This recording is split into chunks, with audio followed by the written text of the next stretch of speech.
Agora eu vou falar com vocês de uma outra coisa. Eu não falei sobre a estrutura da nossa redação? Eu não disse a vocês que ela é toda baseada num conceito estrutural de lógica? Vamos entender o que é essa lógica. Esse mecanismo da lógica básica, é que permite a você dar continuidade a todo e qualquer texto e a garantir que em qualquer texto que você venha fazer, você compreenda o mecanismo de produção. Pessoal, só que tem o seguinte, esse é o mesmo mecanismo que os outros utilizam. Ou utilizam com muita eficiência e competência, ou então porque têm experiência e fazem isso inconscientemente. A grande diferença é que essa é uma técnica empregada também para interpretação de texto. Não esqueça, e nós vamos ver isso daí, que quando eu faço a análise de uma proposta de redação, eu estou interpretando o texto, eu tenho que saber muito bem o que o meu examinador quer para não falhar com ele. Então, o que é essa lógica básica? Vamos ver? Vou dar um exemplo bem bobinho aqui para vocês. Pessoal, eu vou até a padaria e chego numa padaria e eu peço 12 pães.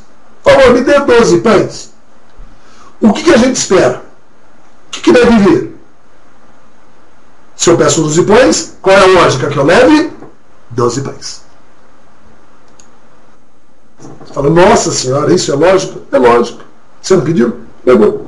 Mesma coisa. Eu vou à padaria e peço, me dê uma dúzia de pães. O que você responde aí de casa, né? Fala, você é tão solitário, está aqui, né? Ninguém responde. Mas, se eu peço uma dúzia de pães, quantos pães eu levo para casa? Qual vai ser a sua resposta? Né? Vamos dizer que poderia-se dizer 12 pães? Se eu peço uma dúzia de pães, eu levo para casa no mínimo 24 pães. Por que 24 pães? É lógico. Vamos voltar e ver por quê? Pessoal, vamos lá. Olha que bonitinho. Quanto vale uma dúzia de pães? Uma dúzia equivale a 12. Não é isso? 12 pães. Olha lá, vamos aumentar isso daqui porque está assim. 20. Vou até botar mais aqui se der. Isso. E vamos fazer também negrito. Olha lá. 12 pães. Bom? Então eu tenho 12. Quantas dúzias eu vou levar?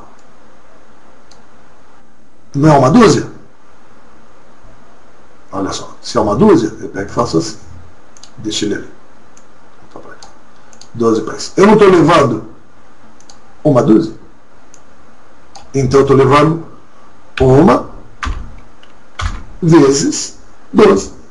Pessoal, uma vezes 12,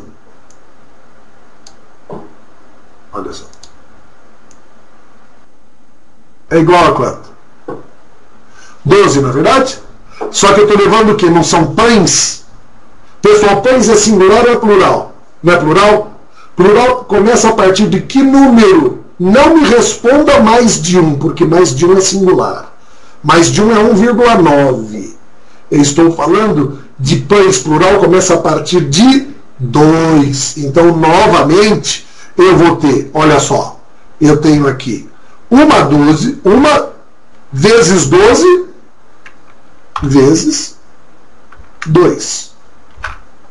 Isso aqui é igual a quanto? 1 vezes 12, 12, 12 vezes 2, 24. Mas veja que pães sendo plural é no mínimo 2. É isso que faz com que nós tenhamos. Aqui, olha só. No mínimo 24 pães. Tá? Cadê o nosso erro? Nosso erro está aqui, ó. Nessa criatura aqui, ó. Entendido? Opa, essa daqui não. Por que esse D é uma preposição?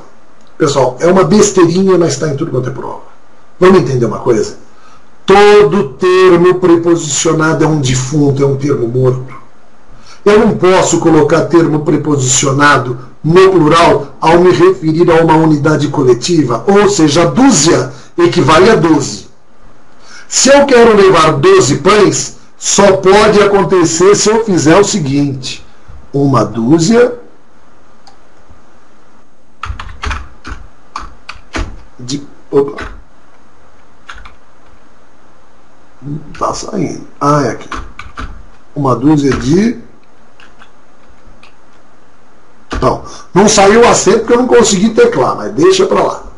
Uma dúzia de pão. Eu pego uma dúzia de banana e não uma dúzia de bananas. É uma dúzia de ovo e não uma dúzia de ovos. Eu compro 12 ovos, 12 bananas, tá? 12 pães, mas é uma dúzia de ovo.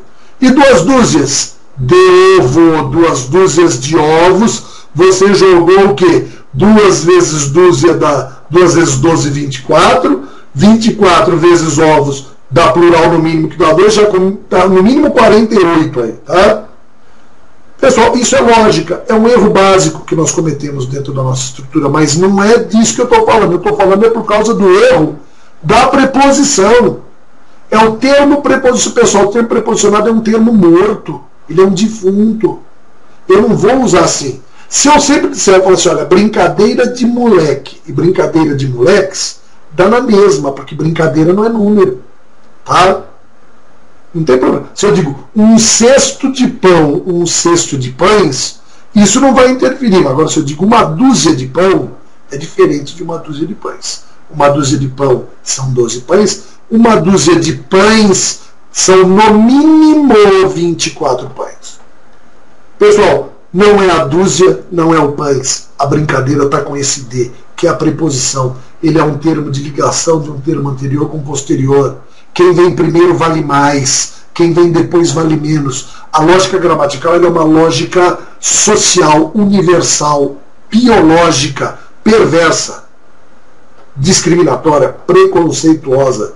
Tudo isso faz parte dessa lógica, todos esses elementos, tá? E é assim que eu tenho que compreender que a gramática nasceu disso. Ninguém inventou gramática. O homem inventou uma forma de se comunicar. O que foi ruim ele jogou fora, o que foi bom ficou. E ele foi dando valor e significado a isso historicamente. A gente às vezes não se atenta a todos os valores das ideias e das palavras. Por isso que você acha que está dizendo uma coisa e diz outra. Conhecer a argumentação e esse equilíbrio é fundamental para que o resultado da sua redação seja boa. Vamos para frente. Tem que desmarcar. Olha só. É só um minutinho. O que acontece? Né? Essas estruturas sempre vão funcionar assim, olha só. Buscando a construção de uma estrutura de erro e de clareza. Veja bem esse exemplo. Olha um exemplo típico, lindo ali de erros que a gente comete no nosso dia a dia. Né? Já você fala assim, ó, alguém vem e te puxa a orelha. Né? Olha só. Para mim explicar isso a vocês é muito fácil. Dói no ouvido, não dói? Dói. O pessoal sofre. A gente ouve isso daí, é uma tristeza. O que acontece? Veja só. O pessoal fala assim, para mim está errado, mim não conjuga verbo, mim não pode ficar antes disso. Eu sei que muitos de vocês percebem e sabem por que isso daqui está correto e não está errado. Né? Por quê? Quando eu digo para mim explicar isso a você, foge ao nosso padrão auditivo. Você fala, que coisa horrível. Não, pessoal. Vamos ver por que as coisas são assim? Olha aqui, ó. Olha por causa de quem?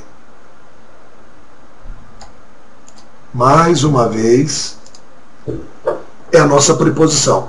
Nós não falamos que preposição liga o que vem depois ou o que vem antes? Se isso é uma preposição, mas não pode ser uma conjunção que fosse uma conjunção. A conjunção liga o que vem depois ou o que vem antes. É um conectivo. Eu quero que vocês percebam por que na nossa máscara eu dou tanta atenção para os elementos de ligação. O valor deles é fundamental. São eles que estabelecem a relação de lógica entre duas ideias. Tá? Entre dois elementos, entre dois pensamentos. Sempre assim. Então veja só, como é que dá esse funcionamento? Se para mim é um termo preposicionado, concorda que ele está fora de lugar? Por que eu não começo uma frase com preposição? Por que eu não começo uma frase com preposição? Porque preposição vem depois ou que vem antes. Então ela não pode fazer isso. Tá? Isso significa que se tem de ter alguma coisa antes, esse meu termo aqui está deslocado, ele está fora do padrão. Né? Eu teria de colocar no lugar. Tá bom, eu sei que deve ter alguém falando assim, ah, já sei, basta colocar uma vírgula aqui, ó. Não. Essa vírgula não precisa existir. Tá? Não é a vírgula que determina nada disso. Essa frase pode ser muito bem escrita sem essa vírgula. Qual é a questão? Pessoal, se eu perguntar para você, para mim explicar isso a você é muito fácil. Pessoal, o que é muito fácil? Aqui, ó, o que é muito fácil?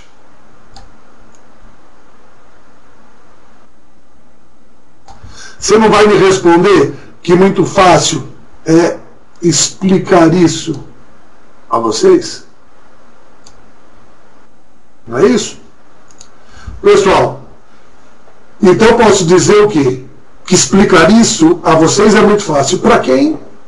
Não é para mim? Então vamos ver qual que é a ordem certa de se escrever isso daqui? O certo seria explicar isso a vocês é muito fácil. Para mim ou para eu? Posso dizer explicar isso a vocês é muito fácil para eu? Não posso. Então eu posso dizer explicar isso a vocês é muito fácil para mim, logo, para mim explicar isso a vocês é muito fácil. Ai, mas é horrível falar assim. É. Mas é perverso. É gostoso. Principalmente quando o outro acha que você está falando errado. E ri de você. Ele fala, nem sabe falar. Professor português falando errado assim. E aí a gente ri junto. Por que é gostoso? Porque nós dois, só um sabe por que está rindo. Sou eu. Né? Então, assim, não precisa dessa crueldade. Mas vejam só.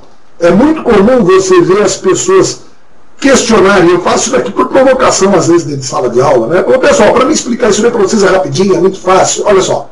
Veja, para mim trazer esse tipo de problema para a lousa é uma questão de 2, 3 minutos. O cara morre, ele passa mal. Porque ele não está entendendo a manipulação, ele não está entendendo o jogo, não está entendendo a lógica. É lógico que se eu disser para você o seguinte, empreste seu caderno para mim, tá bonito. Agora eu quero escrever, não posso dizer empreste seu caderno para mim escrever. Porque aí eu vou descrever, aí eu tenho sujeito. Empreste seu caderno para eu escrever. Tá? Agora, explicar isso é muito fácil para eu, não serve. Explicar isso é muito fácil para mim. Por isso, para mim, explicar isso é muito fácil. Veja só. Explicar isso a vocês é muito fácil para mim. Essa é a minha ordem. Essa é a minha ordem. Desloquei para mim no final, trouxe para o começo para dar uma ênfase. Não preciso colocar vírgula. Lembre-se que eu falei a vocês que muitas vezes nós temos problema porque a gente faz o deslocamento da frase, a gente fica trabalhando ordens invertidas e ali não percebe o que realmente está acontecendo. Essa é uma questão. A gente, quando fala, se preocupa muito mais com a expressão sonora e vai seguindo isso muitas vezes quando vai colocar no papel, só que nem sempre é assim que funciona. Tá? Eu tenho que ter um bom senso, um conhecimento, pelo menos, para aplicar aquilo que eu sei falar, que eu sei utilizar. É daí que vem a questão de você ficar criando uma super elaboração do seu texto, ser prejudicial a você. Tá? Não é favorável, ele não cria um aspecto positivo.